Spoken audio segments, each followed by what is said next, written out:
Mary Patrick, Moselle, Georgia. I know I've heard things about Public Works and how bad Public Works was when I was a commissioner, and there's no doubt about it, it was. But y'all have been in office now 2.5 years, so you can continue to blame everything else and everybody else. But I hope tonight that you're here to really talk about Public Works and some things that can be done. About a year ago, a man came up here and talked to y'all about how to fix your roads and what really needed to be done, and he gave some real good ideas.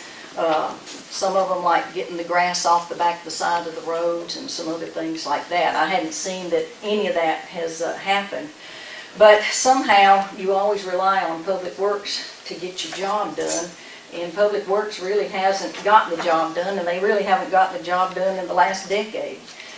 When you talk about work like out there on Mac Tillman Road, and that kind of work is allowed, and there's no consequences for work like that, your work gets shoddier over time.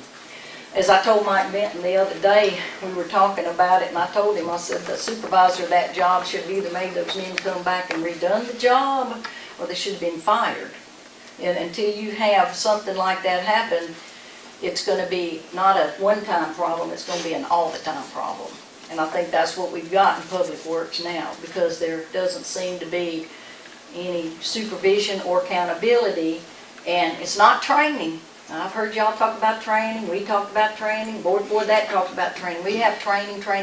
So somewhere along the line, you're going to have some proper supervision and some consequences if they can't do the job. And Mr. Henry talks about hiring more people, but you can hire all the people you want. If they don't do the job and there's no supervision, it's not going to be any better than it is now. So I know Mr. Trammell said they could do a good job, and he knew they could. I'm just asking, why haven't they? If they can do it, why haven't they? Thank you. Thank you, ma'am.